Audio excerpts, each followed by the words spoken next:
결국 대한민국이 최강의 무기를 꺼내들었습니다. 미사일 80발을 동시에 쏘는 괴물군함 합동화력함의 건조를 확정지은 건데요. 구체적으로는 지난 4월 11일 배를 건조할 우선 협상자를 선정하고 4월 14일 이를 언론에 배포했습니다. 이에 따라 한국은 총 240발 이상의 미사일을 동시에 발사할 수 있는 아주 강력한 능력을 확보하게 됩니다. 그러나 이런 능력을 확보하더라도 아직 안심할 수 없습니다. 중국이 대만 침공을 부르짖고 일본이 군사대국화를 위해 세계 최대의 이지스함 건조를 선언한 상황에서 더 강한 군함이 필요하다는 의견이 많습니다. 또 합동화력함에 들어갈 무장이 대체 무엇이며 얼마나 들어갈지 궁금해하시는데요. 그래서 준비했습니다. 오늘은 한국의 최강화력이 될 합동화력함에 대해 알려드리겠습니다.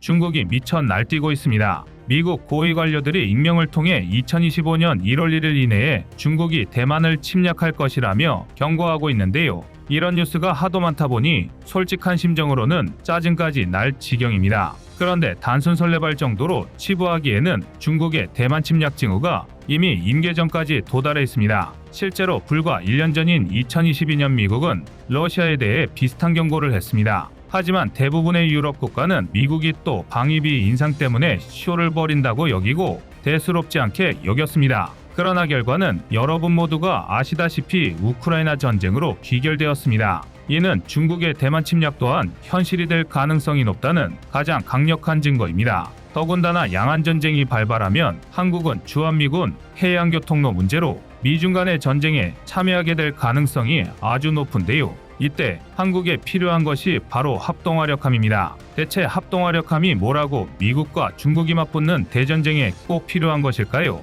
합동화력함은 간단히 말해 오로지 공격용 함대지 함대함 미사일만 탑재한 군함입니다. 함대공 능력이나 함대함 방어는 완전히 배제하고 오직 저기 군함과 군사시설만을 노리는 일발필중의 군함인데요. 한국이 이런 군함을 만드는 이유는 크게 두 가지입니다. 첫째는 플랫폼이 증가, 둘째는 은밀성의 증대인데요. 이게 무슨 말인지 알려면 먼저 우리 군의 미사일 전력에 대해 알아야 합니다. 현재 대한민국이 보유하고 있다고 알려진 미사일 발사대의 숫자는 단 60대에 불과합니다. 그러나 이와 반대로 우리 군이 발사할 수 있는 현무 계열 미사일의 숫자는 현무2, 현무3만 최소 1000발이 넘습니다. 여기에 초극비리의 실전 배치를 진행 중인 현무4, 고위력 탄도미사일 또는 현무5까지 따지면 어림잡아도 세계 1, 2위급 수량의 미사일을 보유하고 있습니다. 즉, 보유한 미사일보다 미사일을 쏠 발사대가 터무니없을 정도로 적습니다. 물론 군이 공개한 발사대 숫자는 전력을 숨기기 위한 연막이기 때문에 실제 보유량은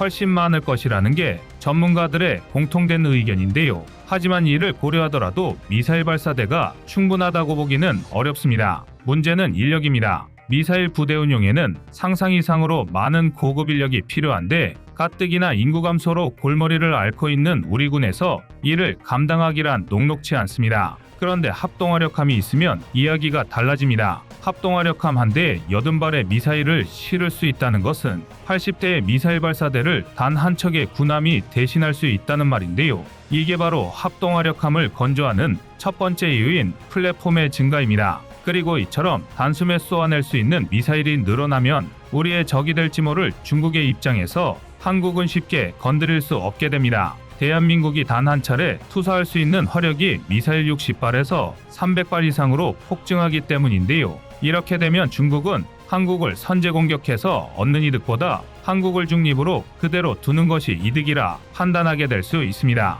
뿐만 아니라 바로 이 부분에서 합동화력함의 또 다른 건조 이유인 은밀성의 증대라는 이득을 얻을 수 있습니다. 2023년 현재 지구는 인공위성으로 덮여 있습니다. 가장 많은 위성을 가진 것은 1000대가 넘는 위성을 가진 미국이지만 수십 대의 대형 위성과 각종 위성을 가진 중국 역시 아주 강력한 우주강국입니다. 게다가 중국은 미국의 여러 무인기를 모방해 막강한 감시정찰 자산을 보유하고 있는데요. 그래서 중국과 우리가 싸우게 될 경우 대한민국은 군사기지 위치 대부분을 중국이 파악하고 있다고 상정한 채 전쟁을 벌여야 합니다. 그리고 이는 달리 말해 한국이 보유한 현무미사일 발사대가 있는 부대들도 어느 정도 위치가 특정되어 있다는 뜻입니다. 그러므로 중국이 만약 대만을 공격하면서 함께 한국을 공격할 경우 한국의 미사일 전력은 기습 대상이 되기에 십상입니다. 중국의 군사시설이나 댐 등 사회 기반 시설을 노릴 수 있는 현무미사일 발사대가 있는 부대에 항속거리가 긴 자폭 드론 부대나 미사일을 이용한 폭격을 가할 게 분명합니다. 당연히 우리가 보유한 현무미사일 중 상당수가 손쓸 새도 없이 파괴될 게 뻔합니다. 그런데 합동화력함이 있으면 이야기가 달라집니다. 우선 합동화력함은 그 자체가 미사일 기지나 마찬가지임에도 함정의 특성상 자유로운 이동이 가능합니다. 어느 날은 제주도에 있다가 다른 날은 부산이나 인천에 있는 게 가능한 셈인데요. 만약 합동화력함이 이 군함의 특징을 이용해 다도해로 소문난 남해나 서해 여러 섬 뒤편에 숨는다면 중국이 아니라 미국이라도 쉽게 찾기가 어렵습니다. 한마디로 스텔스 미사일함이 되는 건데요. 우리 군이 예정대로 세 척의 합동화력함을 건조한다면 중국으로서는 발사 위치조차 특정할 수 없는 240발의 미사일에 타격당할 것을 감수해야 합니다. 당연히 아무리 중국이 막장국가라 하더라도 이를 감당할 수는 없습니다. 이런 전쟁 억지력이야말로 합동화력함이 반드시 필요한 이유입니다. 하지만 국내 일각에서는 합동화력함으로는 아무래도 부족하다는 의견도 있습니다. 바로 일본 때문인데요. 현재 일본은 척당 5조 원에 달하는 만제이만 톤급 이지스함의 건조를 선언한 상태입니다. 이에 대해 군사 전문가들은 미국의 샌안토니오급 LPD를 이지스함의 형상으로 개조한 군함이 나올 것으로 예측하고 있는데요. 이 군함에는 무려 200발이 넘는 각종 미사일이 탑재될 예정입니다. 문제는 여기에 함대지 미사일이 추가된다는 건데요. 최근 일본은 군사대국화를 적극 추진하면서 북한의 미사일을 문제시하고 있습니다. 북한이 바다로 쏘는 미사일이 언제 일본으로 향할지 모르며 만약 일본 본토에 떨어지면 현재 일본의 능력으로는 대응이 불가능하다는 건데요. 그래서 일본은 이 문제를 해결하기 위해 함대함 순항미사일을 개조해 함대지 순항미사일을 만들겠다고 선언하며 관련 무기를 빠르게 개발 중입니다. 그리고 당연하게도 이런 함대지 미사일은 일본이 만드는 괴물 이지스함에 탑재가 가능합니다. 이게 다가 아닙니다. 1960년대부터 본격적인 우주 개발에 나선 일본은 지금이라도 마음만 먹으면 얼마든지 탄도미사일을 만들 수 있습니다. 그러니까 일본의 괴물 이지스함의 함대지 순항미사일에 이어 함대지 탄도미사일 역시 탑재될 수 있다는 건데요. 이쯤 되면 일본이 아무리 미국에 휘둘리는 나라라고 할지라도 긴장할 수밖에 없습니다. 예컨대 미중 전쟁의 결과로 대만이 중국에 넘어가거나 미국이 일본에 대한 영향력을 조금이라도 상실하는 순간 일본은 미국의 암묵적 용인하에 키워내 군력으로 한국을 노릴 것입니다. 군사력이 곧 국제적인 영향력을 상징하는 지금 상당히 가능성 높은 시나리오인데요. 가장 큰 문제는 합동화력함이나 현재 우리의 군의 전력으로 일본의 괴물 이지스함을 막는 게 어렵다는 겁니다. 그 증거로 현재 우리의 군이 가진 군함 중 가장 강력한 군함인 만제 1800톤급 정조대왕함은 미사일 탑재량 88발, 스파이온 DV 레이더를 탑재해 만제 22,000톤, 미사일 탑재량 200여 발, 스파이7 레이더 탑재로 알려진 일본의 괴물 이지스함에 밀립니다. 그리고 합동화력함 역시 지상 표적을 상대로는 상당히 뛰어난 능력을 보여주지만 이지스함처럼 함대공 능력이 강력한 데다 이동 능력까지 갖춘 군함을 상대로는 아무래도 부족한 점이 많을 수밖에 없는데요. 그래서 일각에서는 우리의 군의 건함 계획을 앞당겨야 한다는 목소리가 큽니다. 현재 한국 해군은 대구급 호위함에 이어 FFX-3, FFX-4 호위함을 건조한 뒤 얻은 기술력을 바탕으로 2028년까지 한국형 차세대 구축함 KDDX를 건조해 구형군함을 대체할 계획인데요. 아무래도 늦습니다. 그도 그럴 게 일본은 2027년에서 2028년 사이에 괴물이지스함을 전력화해 우리보다 한 발 앞선 해군력을 계속 유지할 예정이기 때문인데요. 그러므로 일본을 따라잡기 위해서는 KDDX의 건조를 앞당길 필요가 있습니다. 하지만 군함이 붕어빵도 아니고 그리 쉽게 건조가 될까 하는 생각도 드는데요. 그런데 걱정하실 필요가 없습니다.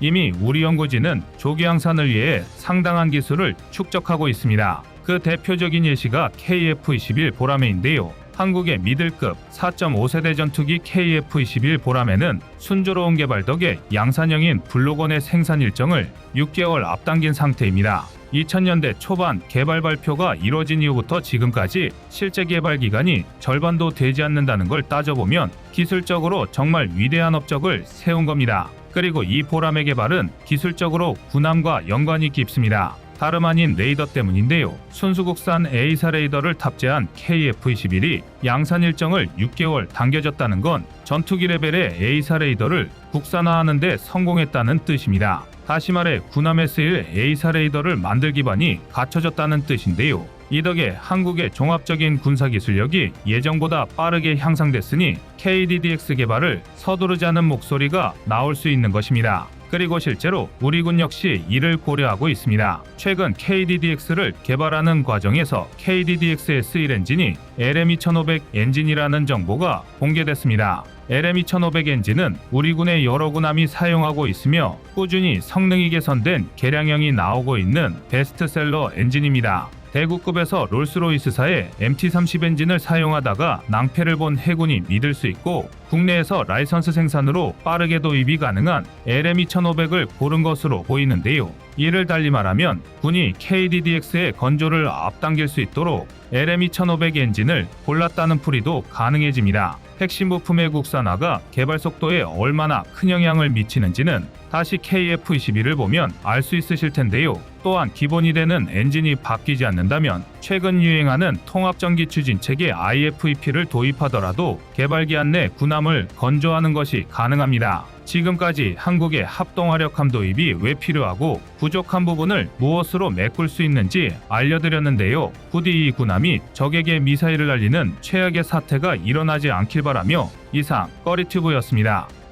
안녕하세요, 꺼리튜브입니다. 그동안 보내주신 사랑과 응원으로 1편 출간에 이어 이번에 꺼리튜브의 새로운 신작 세상에 밝혀지지 않은 현대무기 비하를 출간했습니다. 내용이 어려워 쉽게 다가서지 못했던 군사무기 이야기를 남녀노소 누구나 편하게 이해할 수 있도록 모아봤는데요. 그 누구도 알 수 없던 현대무기 비하의 숨겨진 이야기를 이제 온라인 서점이나 가까운 서점에서 만나볼 수 있습니다. 또 전문적인 군사무기 이야기를 알고 싶다면 꺼리튜브 1편인 대한민국 육해공 군사무기도 준비되어 있습니다.